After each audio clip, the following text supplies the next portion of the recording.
They named it the Group of Death. Well, it turned out to be the Group of Death if you think about it. We killed the rest of the teams. Welcome to Carnage.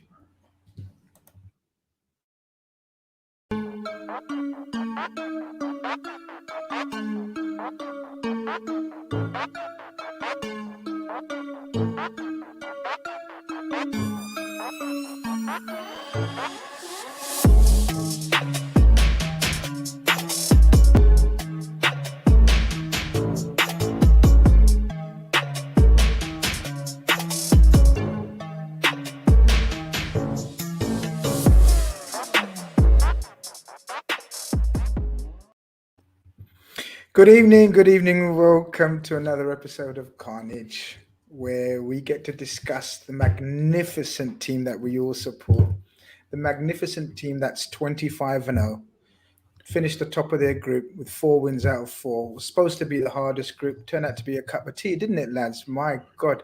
But we're going to get into our magnificent Champions League run so far. We're going to look forward to Liverpool and West Ham on the weekend. But I've got to give a warm welcome because tonight I don't know about where you guys are, right? It's absolutely freezing, like where I am. What's the weather like in Ireland, Scotland, and UK?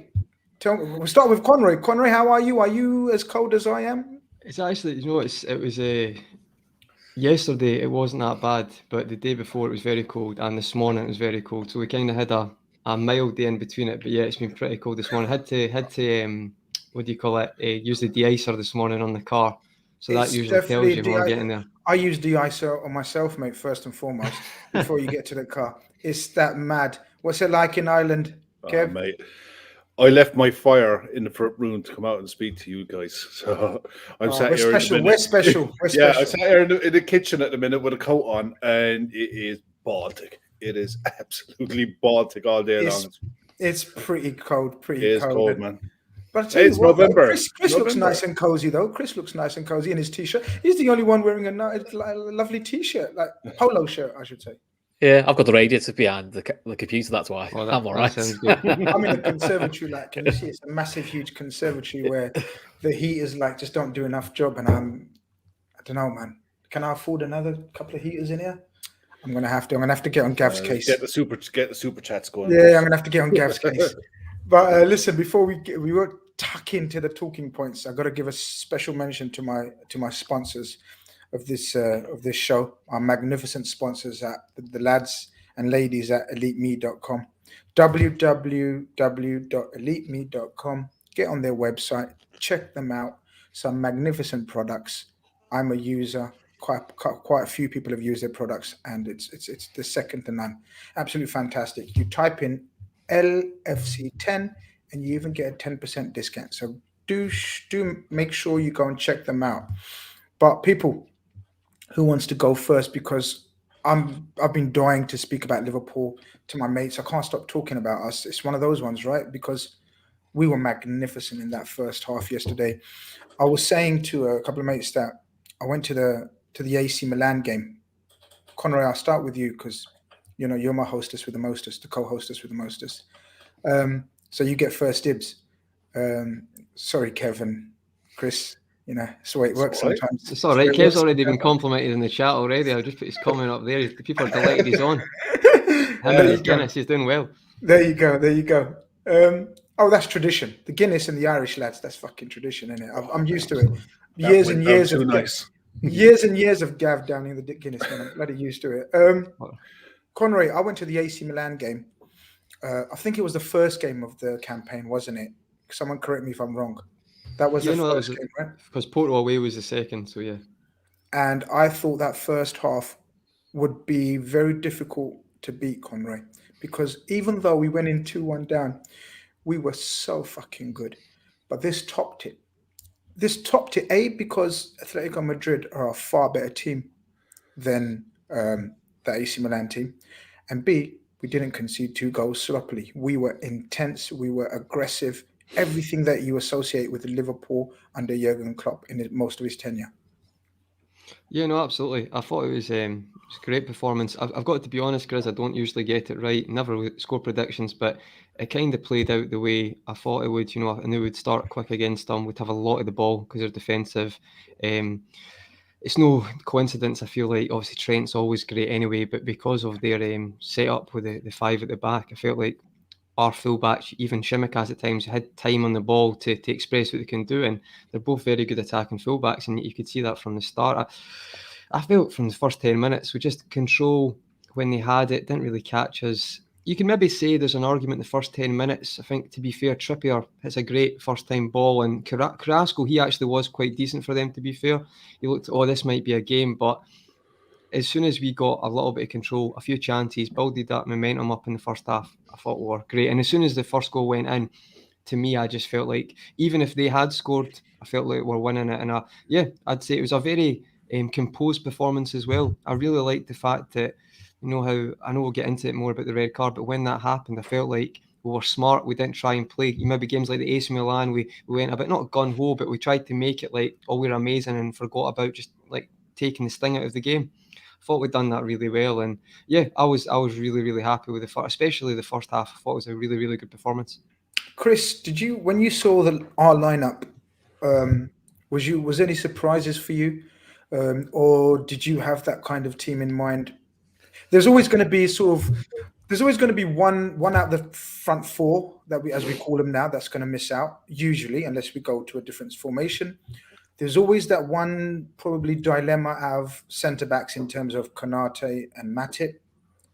But did the fullback surprise you, or could you see that coming in the midfield? So overall, in the team lineup when it came out, was you satisfied? Did you think, yeah, this is good? The only surprise was probably Chamberlain started, because that's before we knew about Jones' injury. I think if Jones was fit, I think he'd have started, because I think he's got more credit in the bank than Chamberlain. But I've got to the point with Tsimikas that if he's picked, I just go, oh yeah, okay. It doesn't worry me, because he's a really, really good fullback. He's not quite Robbo's level, but you know, delivery-wise, he's fantastic, and defensively, he's getting better and better. So the only mild surprise probably was Chamberlain starting. Other than that, I kind of shrugged and went, yeah, that should be enough.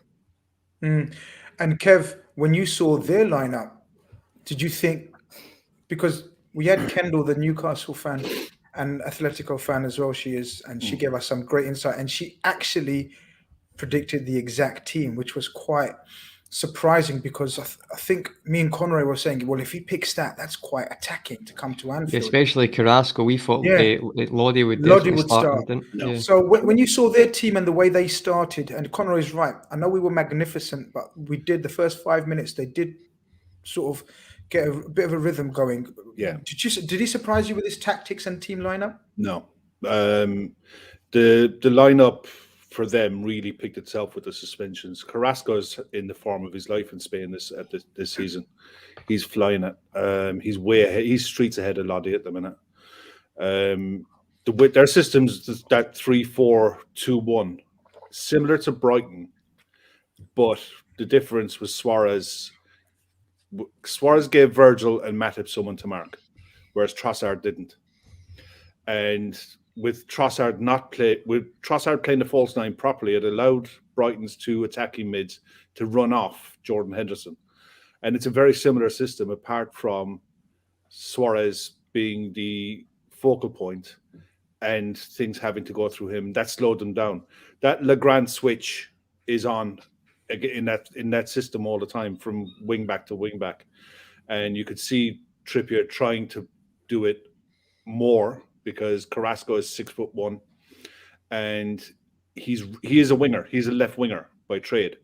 He's very good in the air, and that ball was. And the first time I saw it, I thought, "Ooh, this is an issue." And my big takeaway from our side of the lineup was the balance. The balance in midfield. You had a runner in Ox. You had a pass merchant in Jordan Henderson, and you had control in Fabinho. And that's what was missing against Brighton, that balance. And once we got a hold of the ball, Alisson never made a save all night. They had no shots on target. Yeah, no, you're spot on. You're right. And they're going to win the Spanish League this year, no doubt. They've won it last year. They'll win the Spanish League this year. And I wouldn't be surprised to see them go deep in this competition if they can get out of the group. They're one of those sides that most teams in Europe won't enjoy playing them because they'll get taken in by the tactics and by the thuggery, and they'll play their game rather than be comfortable enough in their own game to just Juventus did it to them a few years ago, I think, where Juventus just played their game. We did it to them last night where we played our game. The only argument at halftime was it's only 2. It could be 5. And with better finishing on the night, it would have been 4 or 5. It could have been it could have been anything. So I'm going to work my way backwards. I'm going to work my way backwards up to sort of the next point. And Chris, you come in here and Kev, I think Conroy mentioned sort of how we handled it, sort of the game second half. But overall, if you could pick how a night could go in terms of Champions League games, like sort of get your goals early, they lose a man, you stroll the second half, chance to rest your limbs. It worked out perfectly, bar the Bobby injury. It couldn't have worked out better, Chris, right? Yeah, bar for the Bobby injury, it was ideal. It got much needed minutes into Tsimikas, which he needed because he's had a few games off. Confidence boost for Ox, as you said. Yeah, because despite what I've read around him, look, I'm not saying Ox is amazing. I'm not saying Ox is going to be here next season. I don't think he is. But if he can perform at that sort of level consistently, he just becomes what I said. He's just a cog in the midfield. Not spectacular, but covered his full back, gave us something different going forward because he likes to have a pop from distance, and he worked his arse off. And he seemed to get a knock on the knee, but he seemed to come back on, which I thought was a psychological thing for him, which was, I've had a whack in my knee. Great point. I had the chat to Klopp and went, I'll give it another, and he gave it another 10 minutes. And I actually think the sub coming off was an injury. I think it was more of a give him a bit of a standard ovation, kind of a confidence boost, because I do think Ox is a confidence player and he gets in his own head. If something goes wrong, Fabinho and Henson can just wash it off and go, I'll get it right next time. Ox, if he gets it wrong, for the next 10 minutes, you can tell that's all he's thinking about is, I balls up the cross earlier. So, yeah, look, it was great. So we've now got 2 games where we can rotate, we can rest. And, some of the other English clubs, the groups they've got, I don't know how they're not 4 out of 4 for most of them. Yeah. You know what? Chris makes a very good point about Ox, Conroy, about in terms of he's a confidence player. And he mentioned something today. I don't know if you read some of his quotes. He talked about, and he admitted he's a rhythm player. And because of the way he plays, like his dynamic, he tries to beat players, and he talked about rhythm. I used to be I was a massive fan of Ox. When we signed him, I was very excited. I did think we overpaid for him, Conroy, because of the fact that he had a year left. But I thought he'd be a wonderful talent that's going to progress under Klopp. Of course, we know about the history of the injuries, and they have hampered him a lot. It's like 60% down to injuries, right? Now, is there any way, like Chris says, he doesn't see him at the club next season. Is there any way he can revive his Liverpool career in the remainder of the season? Because he did show glimpses of the old Ox. Yeah, to be honest, guys, sorry to go on there, Grizz, but I watched the game last night, like we all did, and I think we all came away thinking, Ox had a good game. I've rewatched it and I've watched the breakdown, and I remember each incident. I actually think he had a great game. For some reason, when I've watched it live, maybe because he's not scored or had a compelling cross, we disregard that. But you look at the stats, you rewatch it. I thought he was actually outstanding last night. If you actually watch what he'd done, the amount of times he was like, I'm not going to play the safe pass, I'm going to try and beat a man. That he's probably the best at that. On his day, he's the best at that when he's fit and firing. He'd done that quite a lot. There was actually an instance as well when he has the ball in the corner with 3 Atletico men around him, and he managed to get brilliant. out. Done that a few times as well. And he's not notorious for being great at that all the time, but I thought in tight areas he was really good yesterday. You talk about when he was beating a man as well, that he was actually taking the ball into space, and it allowed Hendo and Trent that era. And don't get me wrong, there's times that was 10 men, but there is games where you need that against a low block as well. I've got to be honest, it's like the Godfather Part 3. He's pulled me back in again. Right? Has he? Oh, good. He has. Do you know what? Yeah. At the time I think because like Jota had scored, Trent was great with the crosses, everyone was like he was good. I actually think he was really good. And to be honest, the way it's working with our midfield, he's going to get opportunities. Even taking him off, he might be. I'm not saying he will start against West Ham, but he's going to put himself for option. But he will. Those games he's definitely going to play. If he can just get Say it. as Chris said, if he can just eradicate this trying too hard, overthinking side of him, feel like he's not Pirlo, he's not going to play this, just take that away. If you made a mistake, or like when you're playing in the League Cup games, it's like you don't always have to be amazing, you don't always have to try the Hollywood pass. If you can just keep that, I still think, and Klopp's got a soft spot for him as well. And we shouldn't have favourites, but he definitely does, because he's gave him more chances because he's injury record and stuff. I'm going to say it. I'm back on the train to back him, right? Do you know what? He's the thing with Ox is the biggest problem you've got is he plays 2 good games. I said this to you, Grizz. Old Trafford comes on good. Atletico comes on good. We'd all agree he was quite good in those games. Yeah. Comes on against Brighton, gets an assist within 5 minutes. You're like, well, if he has a mediocre game, it's a good performance. And then he has a poor second half. So he's like, I understand he's very infuriating, but I just think with the games coming up, he's got himself a chance to still just be part of the setup in the squad for the foreseeable. I'm not saying the main starter, but see when he's like that last night, guys, like he is an asset if he can just keep some sort of level like that. So that's my take on it. Say what you want. I'm maybe falling right back in like Al Pacino and Godfather, but so what? You have. Back in. You have. That's why I baited you and you fell for it. You're back. Driving right back in. Yeah, but Kev, a couple of other changes. With those 5 in total. So I think Ox was obviously very good. I agree with Conroy. Yeah. And I thought Jota was brilliant. And Matip, we have touched upon him in the past. We know how good this fella is. He's an absolute. No words. Yeah, he's an absolute. It's criminally underrated, like criminally. I was gutted for Matip with that assist for the goal that was offside. Yeah, he deserved that. Oh, he did. He deserved the reward for those runs, because that was a perfect pass. That would have been the icing on the proverbial cake. That I'm not. Well, he does this all the time. See, Grizz. Matip is you get the Joe Gomez type player who comes in and he needs 2 or 3 games to get his match sharpness and what have you. Matip could be out on holiday in Barbados and come back and put the shorts for 6 months. For 6 months, come back and put the shorts on a half 2 and then give a 9 out of 10. He just he's like clockwork, man. He's just that. He's just that good. Do you know what I mean? He's not the one I wanted to talk to you about.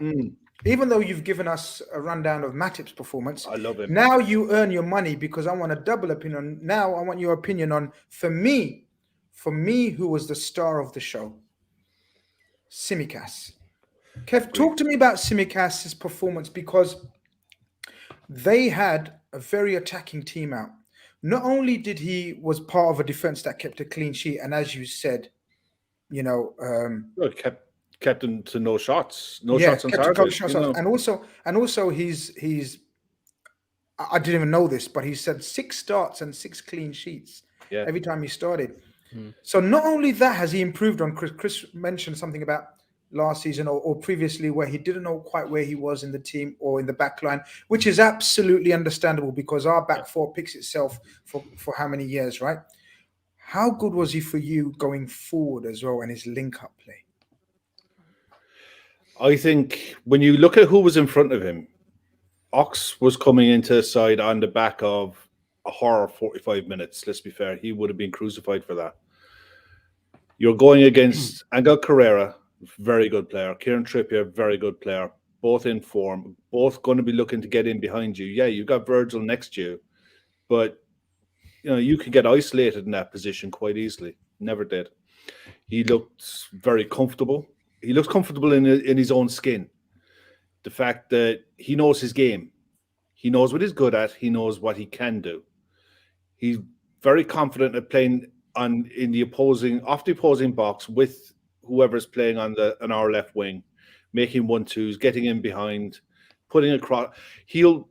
And forwards can make a run off this, because he'll genuinely take one touch. He'll touch the ball and then whip it.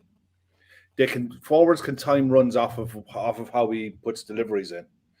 It's and he puts them in it with pace and accuracy. His deliveries are fantastic. Now, if we could only do that on the right-hand side, jobs are good. We'd pretty much be the perfect squad. Yeah, and the thing is, he's given Klopp a decision to make, which is all you can ask of a backup player in any position, in any side. Give the manager a decision to make in a big game. And I can, like Chris said earlier, hand on heart, if his name is on the team sheet, I'm relaxed. I'm not bothered. He's got room to grow as well. He's got room to improve. COVID took a year of his career where you can't mix with the lads and you can't, live in the city properly. This year, he's around the guys more. You can see what it was like when Mo got the hat trick and he went and got the ball off him and everything like that. And he seems to fit into the squad brilliantly. He's one of the lads. Like a life and soul of a party type of kid. New Moreno. And do you know what? It's so spirit-wise. Yeah, I know. But what the guys were saying earlier about Ox, you can't have a 24 or 25 man squad who are world superstars, who are all knocking on the door. You have to have a mix, and you have to have guys who are okay, maybe spending 2-3 games on the bench and not kicking up a fuss. And we have that balance almost down to a T at the minute, because you never hear anyone going on social media like you do at some other clubs, bitching and moaning about, I'm not getting a start. The manager doesn't pick me because. You don't hear it. It doesn't happen. It doesn't get leaked. I think we're in an absolute perfect position with Tsimikas. We couldn't have got it more right. We're in a perfect position group-wise as well, Chris. The fact that we literally can send out the dinner ladies and me and you can get a call up and all sorts, and nothing changes, right? But our coach is a bit different like that, isn't he?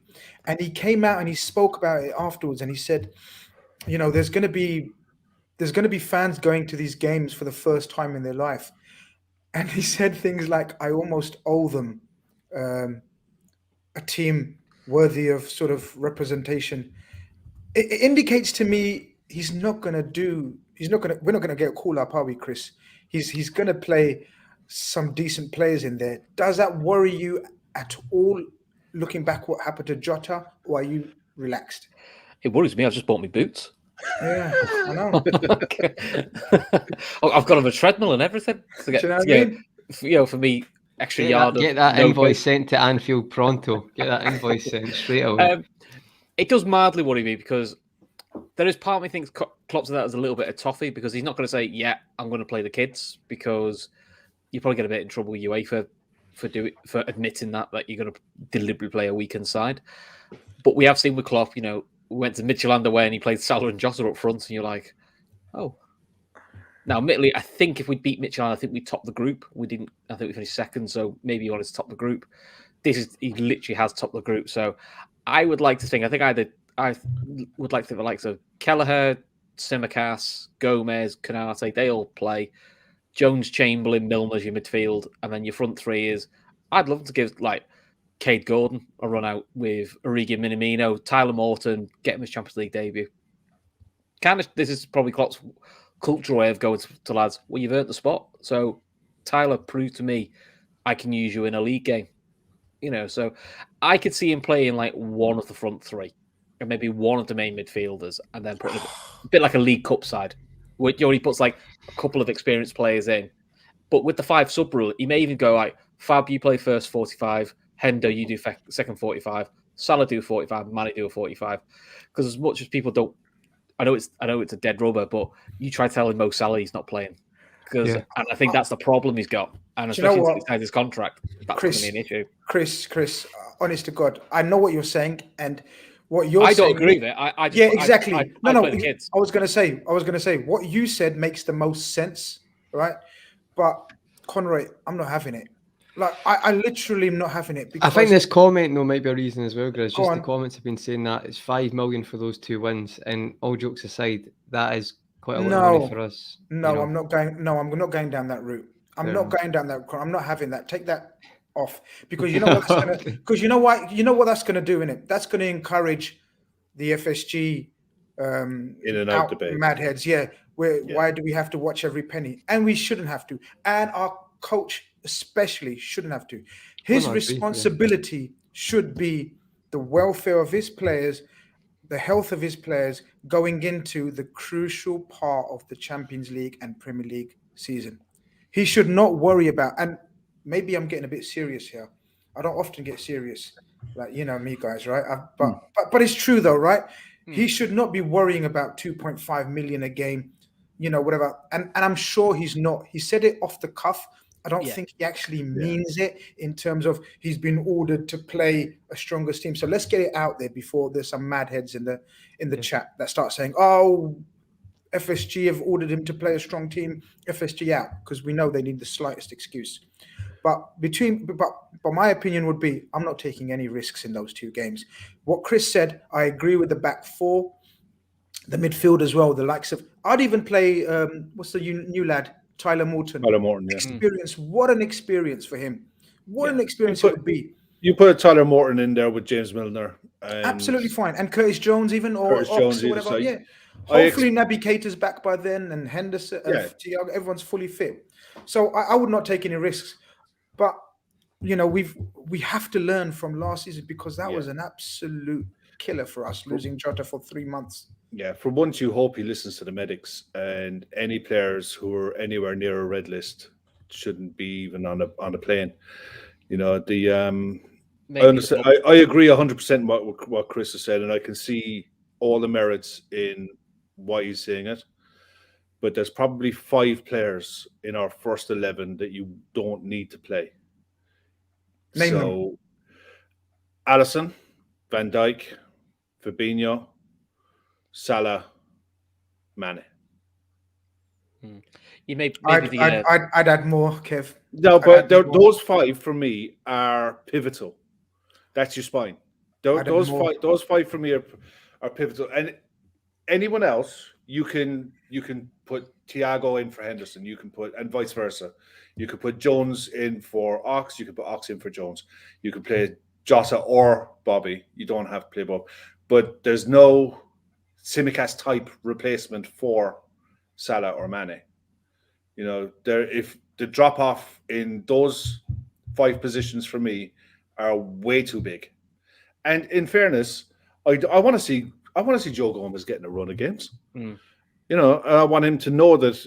I'd love him to be told, right, Joe, you and Konate, you and Ibu are getting those 2 last games. Start working on it. I think it might have been that Phillips, to be honest. What if he goes back to it? No, I think if there was anything more to Nat Phillips than getting the token gesture, which is sad in one way, he'd have got a lot more than 30 seconds last. But I'm just thinking he might need Konate and Matip to switch a lot more throughout the season. That was the only reason I was thinking that, Kev, and just a case of might playing that. That's only just because he came on last night as well. I get what you're saying, but I'm a bit worried actually about Joe Gomez, and I'm worried that he's looking at England squads being named and he's not involved. And the reason he's not involved is because he's not playing. And you've got a club over the other side of the country with a shit ton of money who's going to be looking for players. And I'd hate to see someone's head turn because they don't see a pathway back into the starting rotation. You know, it's a headache that we don't need. I see what you're coming from, but I'm not worried at all in that sense, because I think Gomez is probably one of the most level-headed, mature players in our squad. So from that aspect, he knows where he's come from. He knows the journey he's been on, and he knows the comeback isn't instant. So where we've seen Virgil van Dijk come back from his, again, someone will correct me, I think it's his second major injury. He's had one other injury, isn't it, where you'd call fairly major, but his second sort of, or maybe even his first major injury where he's been out that long, right? And so his recovery and his comeback has been hastier, quicker. Joe's coming back from his 4th, lads. Yeah. Is it his 4th? 2 uncles and 2 knees. Crazy for someone that age, isn't it? That's so crazy. It's a total different trajectory. Yeah. It's a total different recovery, total different comeback. And the people around him will know that and will be in his ear. But Conroy, enough of that walk in the park. I mean, Champions League, like, do you know what I mean? Put that to the side. Like, done. Smashed it. Like, Get on Group with of it, lads. death. Group of Yeah, death. group of death. Like, draw us who's next? I'll tell you draw what. us. You say about that group of death, is Atleti will win the Spanish league. They might AC have got Milan Champions League. are joint top of the Serie A. Porto are Yeah. top of their league. Oh yeah. It's a group of death for a lot of clubs. We've Well, been it is. exceptional. We We've been made- The exceptional. Atlanta one looks like the group of death at the moment. I don't know if you looked at the points in that we've one. been Conroy, we've been exceptional, and I agree with Kevin. Our league form hasn't been exceptional. Our results haven't been exceptional, but our performance. But we're still unbeaten, and we've had exceptional results in them, performances in it. But overall, it hasn't been exceptional. I'd argue, and obviously, people can absolutely have a go at me in the chat. I think the drop points at Brentford and to Brighton are absolutely vital because of the fact that we're not up against one super team, in my humble opinion. I think we're up against two super teams, and I class Chelsea in that. And people, again, can argue with me all they want.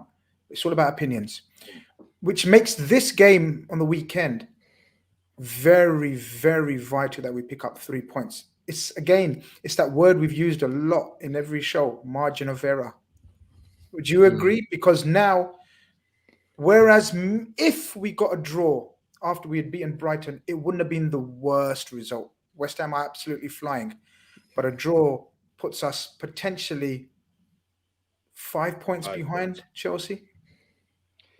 Yeah, no, to be honest, Grizz, I feel like it's a huge game because West Ham are flying, and if you want to just disregard them, it wouldn't be smart, because if you actually have watched them, even tonight, I know it's not the first team who's playing, but even Ben Rama's getting a bit of form tonight as well. Their veteran squad.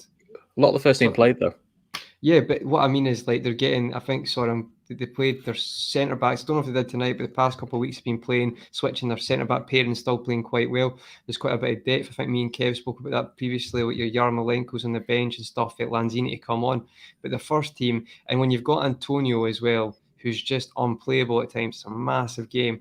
And I think you're right, Grizz. I feel like we drop points if we beat Brighton, or say we beat Brentford when we're winning that game, we can afford a draw. But the way it's going now, I think it's an absolute must-win. I don't want to overreact. I just feel like there's certain games that if we don't get this over the line, but if we do get the win, I actually think we've already been great this season, but it's a big win, and usually West Ham away wouldn't be, but this season you're beating a team who's in very good form, just knocked City out the League Cup as well. And you talk about strong teams, City played a strong team in that game as well.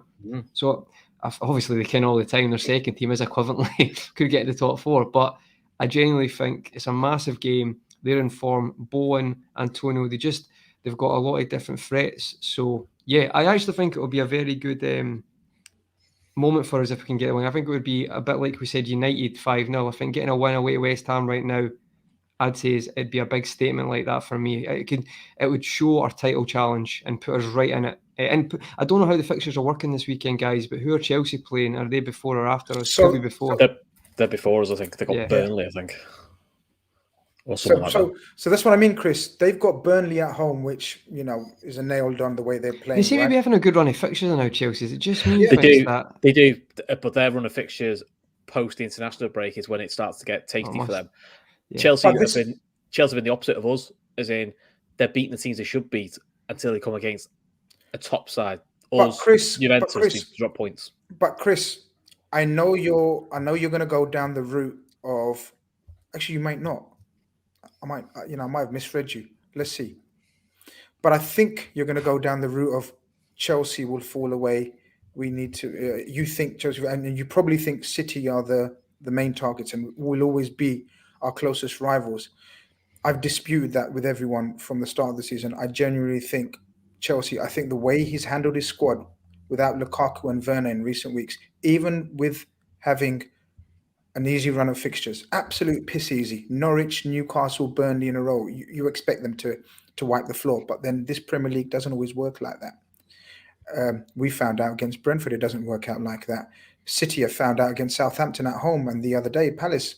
There's always results popping off. They seemingly are getting on with it quietly. Now, yes, after the international break, they have a very different set of fixtures, but then they've also played Liverpool away, City at home, They've played Spurs, so they played a lot of their big teams as well.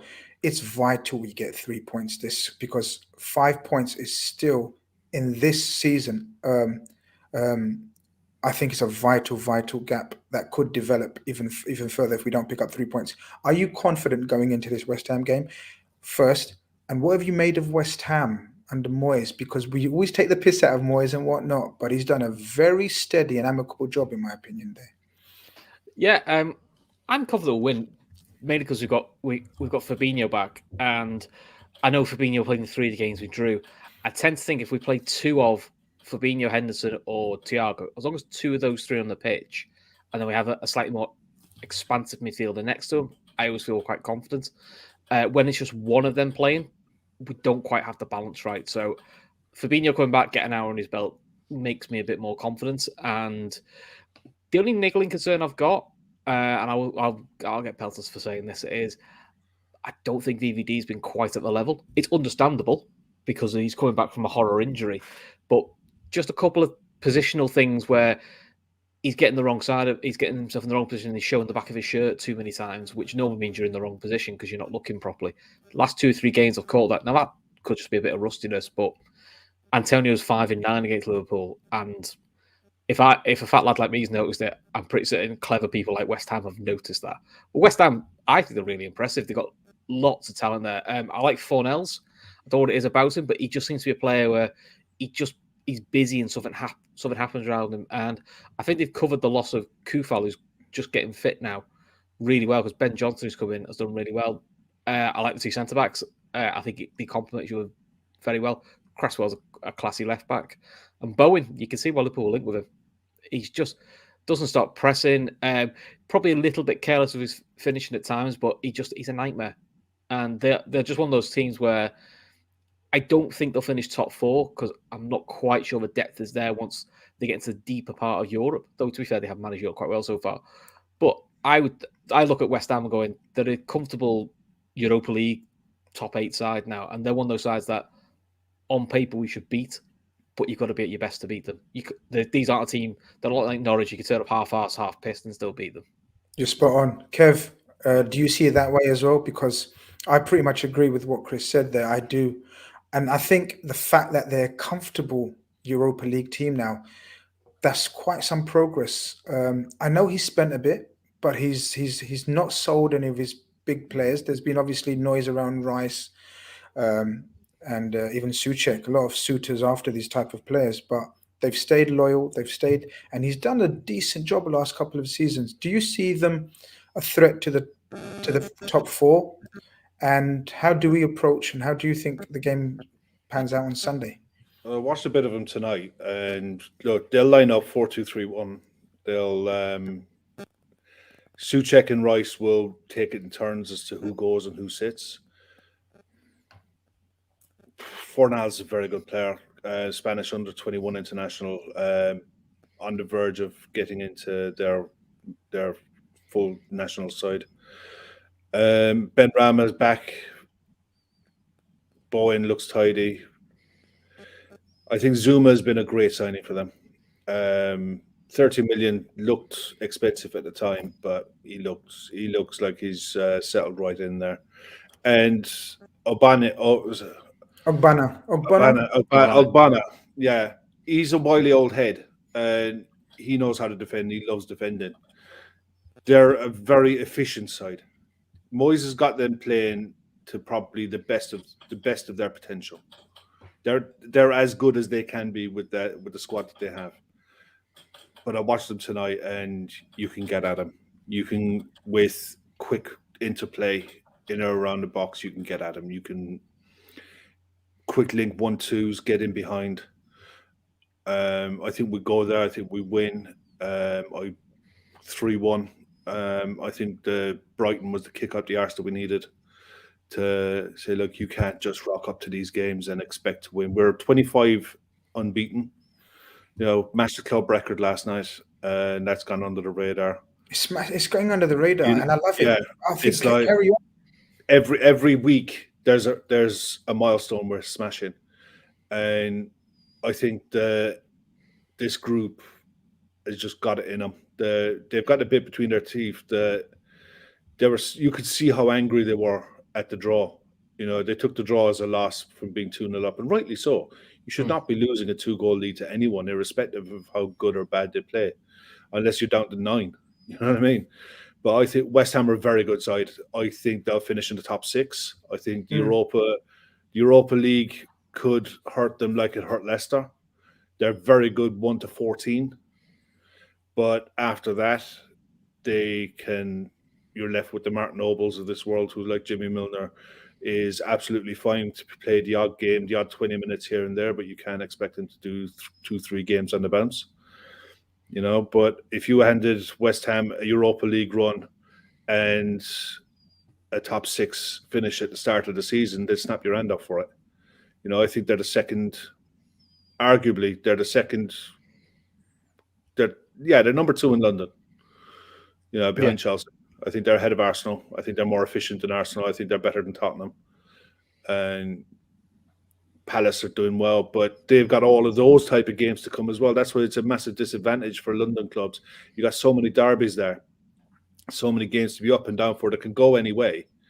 For any London club to really push on for a title, it makes it that little bit harder for them.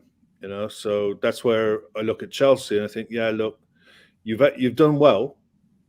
And I think having Lukaku not in their side is better for them. I think Lukaku slows them down a bit. Lukaku is a very good goal scorer. He's not a very good footballer.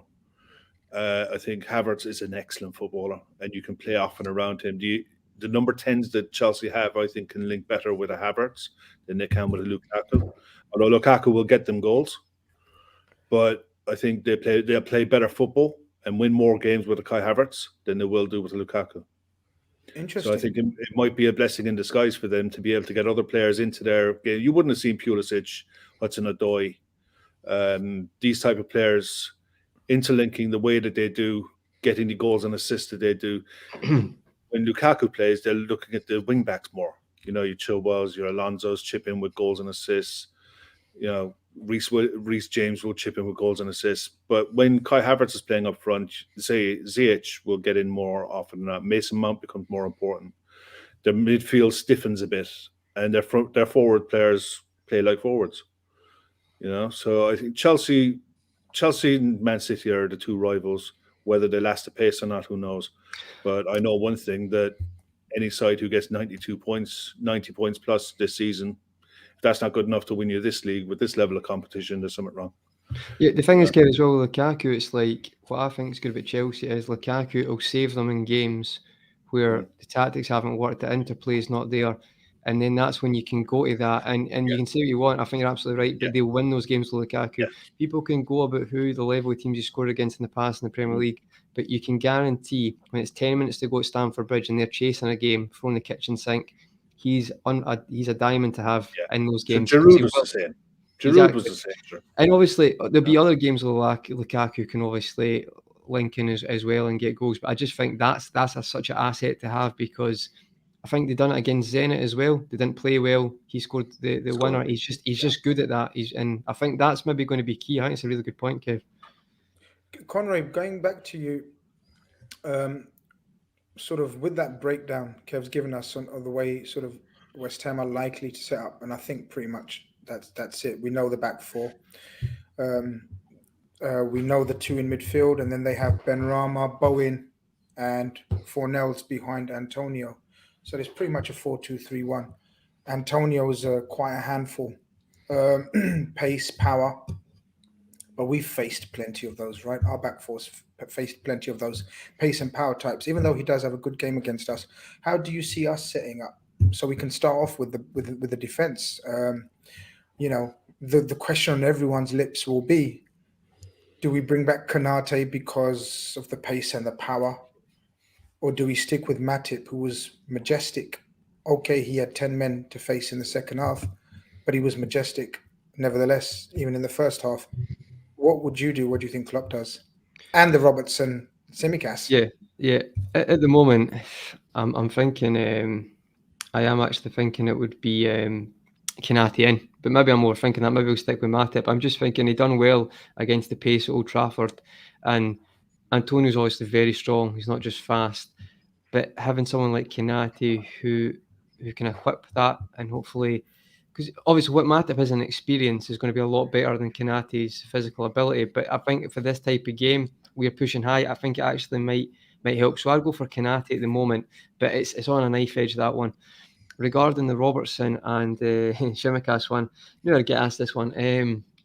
Got to be honest, it's a hard one now because I've actually been rewatching a lot of Robertson assists and performances, and I don't think we can deny it. He's had some good games this year defensively. I mean, he's had some poor games, but over the piece, he's always been solid defensively. But when we're talking about like getting Andy Robertson to play because he's solid defensively in the bigger games, it's like, mate, that was Nathaniel Klein like 2 years ago because he's solid defensively. Like Robertson he is brilliant at attacking, but he's just not showing it at the moment. And I don't know. I feel like this might be. I think he'll start Robbo, but I really think this is probably his not last opportunity to show what he can do, but for this to stop being a very serious conversation. And I don't know if you get what I mean, because see right now everyone's reactive. That's what happens, but it's not news that Tsimikas has played well. So last night everyone's like, "Oh, this is a big debate." It's like Tsimikas has been playing well all season, so this is always going to be on the horizon. But Robbo's not really shut that up. He's had a good game, then a poor game. He's at times it's fine to just keep the ball and rotating and keep it moving. That's fine. But Andy Robertson's a guy who literally got in the squad overtaking Moreno because he'd drive past people, or he'd not always drive, but do the 1-2, looked it in behind, have that cross. I mean, he's crossing at the moment. This guy got in the squad because he's crosses. He played a League Cup game against Leicester, and people were having a go at Coutinho after it because he didn't pass the ball enough to Robertson because he was making that many good runs. Just not seeing that at the moment. So I know a player's in there, but for me, I think Rob will start. But I do really believe that this is like his last chance to stop this being a question right now. Because I think if he does and he doesn't play well again, Tsimikas has got to be like, right, listen, there's going to be further tests. But barring a Chelsea away or maybe a really hard away fixture, he's probably going to go with Tsimikas. Because Tsimikas has not really been properly tested defensively yet. However, I mean, Robbo's been poor defensively in some games, so I don't even know if there's an argument there anymore. But for me, he starts, but he's got to start showing something against his competitor at the moment, or I think this is going to be a real conversation very soon. Chris, what would you do with the back four?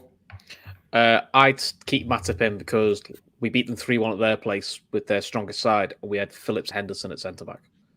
Neither are quick. You know, one's dominant in the air. Well, Van Dijk's more dominant in the air and quicker. So I'd stick. To be honest, I'd stick with the same back four. Did Antonio play in that game? Yep. At West Ham. Yeah, he started. Where Salah scored that magnificent goal on the break. So was it Henderson and Phillips at the back? Yeah, I've just double checked that. Henderson and Phillips at the back, and midfielder Thiago, Wijnaldum, Milner, and Shaq started. You know, so it wasn't exactly the most physical Liverpool side that beat them, and it was pretty much West Ham's strongest side, which is probably the same West Ham side that's going to play this week. So I would keep the same back five that played against Atleti. I think the only question to change is, can Chamberlain do 2 games in 5 days? If he can't, and Jones is at eye injury, isn't that serious, which I'm assuming it's not, then probably Jones comes in, and then again we bring Thiago and Chamberlain for the last half hour. I don't think you'll see Thiago start until probably the Arsenal game. Interesting. Kev? Yeah, I don't think the 11 changes. I think it's the same again. They got a lot of rest in that second half, you know. They really managed that game really well. And the 5 sub rule really, really helped a lot. I would be a bit surprised if you said, look, same again, go again.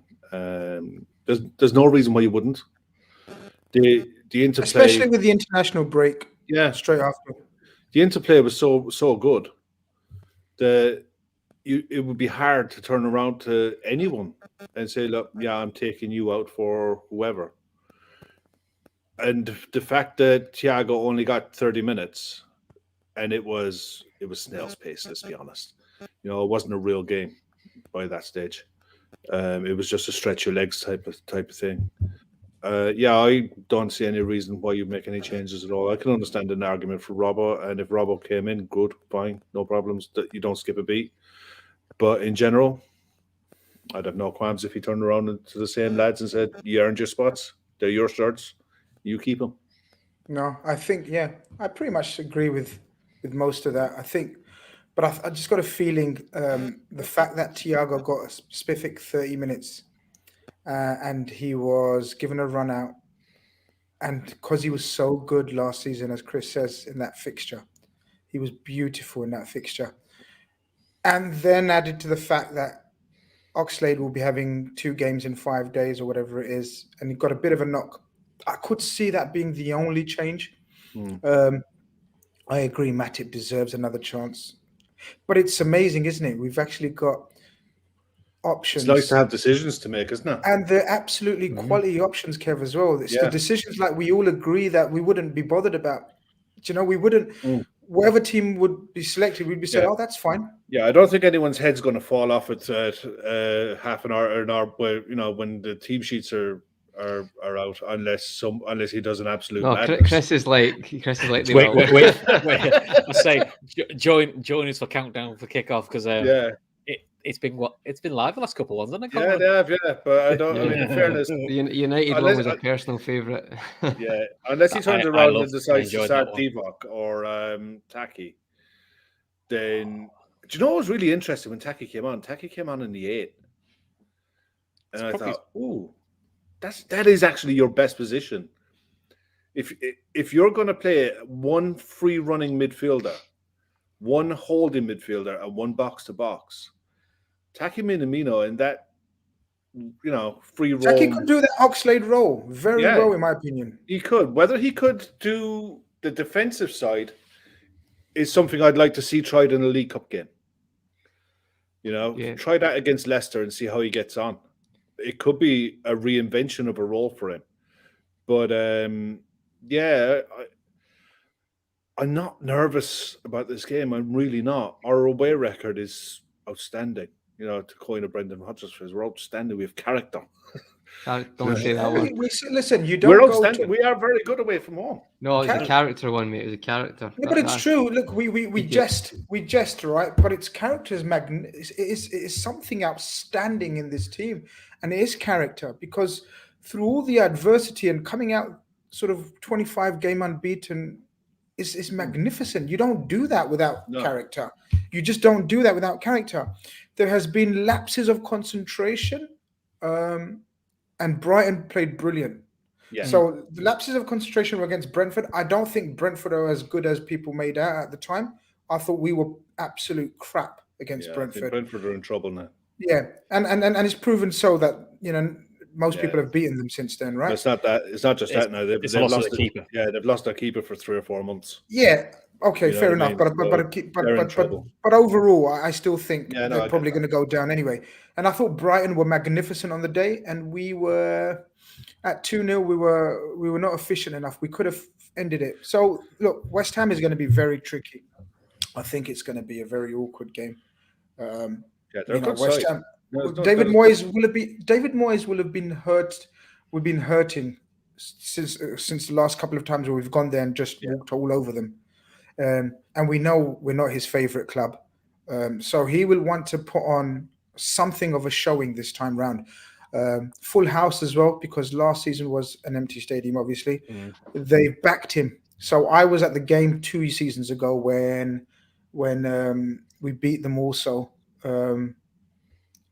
Who scored in that game? Was that Pellegrini then? Grizz, was Pellegrini the manager, or was it still Moyes? No, it was Moyes. It was still Moyes. Yeah, and the crowd booed every name of the player. The Tannoys, like that's how toxic it was at the time. It's a total different atmosphere. I've got a few West Ham mates who tell us that the atmosphere is second to none now because they're bouncing. They believe in Moyes.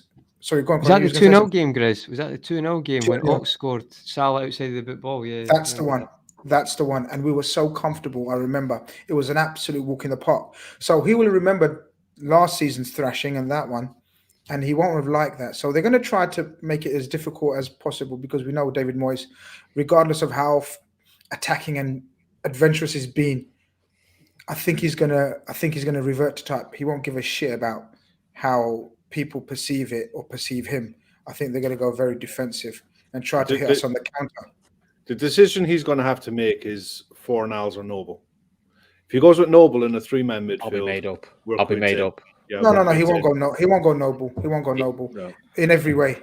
Pardon the I pun. think Fornal, as you said, Kev, Fornal's been very, very good as well. Yeah. he's a If good he player. sacrifices one of his 3 attacking midfielders for a third box-to-box mid, and tries to go 4-3-3 and play Mikel Antonio on the counter, then I think we're going to have a very comfortable night. If he decides to play with Fornals up or with one up front and 3 running in behind him, it's going to be tricky. I'm very surprised tonight as Rice played the whole 90 minutes. He didn't need to do that. No, but Europe is important to them. So. But has Cresswell been starting for them? I don't think he has. Chris, has he? Yeah, he's been starting quite a bit, I think. Yeah, but I beg your pardon. Sorry. Yes, he has. Johnson's been playing. At Johnson right for back. Kufal. Yeah, that's Kufal. Yeah, Kufal got a run out today as well. Yeah, 60 minutes for Antonio, wasn't it? About half an hour for Bowen. So yeah. So he done very similar to what we done. Sort of, 60 minutes gave their boys. But set piece is going to be the scary thing, I think, with them, because I think it's last season. Suchek. If you've got Suchek, they've got the most set piece goals. I think but if you got Suchek, Rice, and their 2 centre halves, they're probably the tallest on average. Them four themselves are like sort of. They're all 6'4". That's 4 players, 6'3", 6 foot. But it's the movement. If you watch how many goals Suchek scores last season, where it's actually not a header, it's maybe just like a tapping at the back post because they work on flick-ons. They're actually.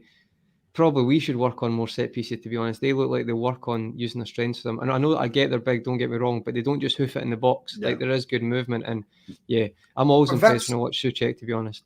That's why I think we have been working on our set pieces, Conroy. And I think we've been decent. And that's why it's vital, as Chris has said earlier, that when we're facing with the 4 players that we just mentioned, for example, that's why it's vital we have Fabinho, who's 6 foot something, Henderson 6 foot something. So our 4 down the middle of our spine are as equally as big, maybe not as physical. Like Fabinho and Henderson are not they're not as physical as Suchek and Rice, but they're definitely, and our centre backs obviously match them. They're capable, exactly, and that's vital because they do. And Moyes is always, even at the time at Everton, didn't he? He loved a set piece. They love a set piece, and they will be trying to bombard us. But that's where the Bobby injury is a bit of a killer as well. Because one thing Bobby is good at is he's the central guy for defensive corners, and he's really good. He's really good at it. So he's generally, isn't he? He's actually he's generally very good at sort of picking up defensive. He's got a defensive head on him. Because he was a central midfielder at Hoffenheim. Has there been any word on Naby's scans at all? Has anyone heard anything? Anyone in the chat read anything? Or because he's bound to have had his scans by now, and they don't know what grade it was. Naby we won't see until after the international now, so that's fine. If it's 2 3 weeks, as long as he recovers and doesn't get away from international duty, it could, fingers crossed, it could work in our favour as long as it's not too drastic. Bobby won't travel with his national team. That'll be good as well. But Henderson's been selected again, hasn't he? Which is a bit of a bummer. Trent. Yeah, Trent. But I don't think Trent will start, hopefully. Well, they're they're already there, aren't they? England are already qualified. So I think they need one win. I think they need one win out of 2 games. But I mean, one of them against San Marino. Yeah. So unless it's like one of the most shocking losses in the world ever of football history. Gareth Southgate, anything's possible. Well, he's a bit of a pain in the ass, isn't he? I mean, good luck to them and good luck to him. But I just wish Henderson would consider maybe, calling it a day now internationally, because it does seem to be players ahead of him, right? Yes. He favours Rice and Phillips, doesn't he, as the pivot? Yeah. They shouldn't have done that against Billy Gilmore, though. Made a mistake doing it against Billy Gilmore.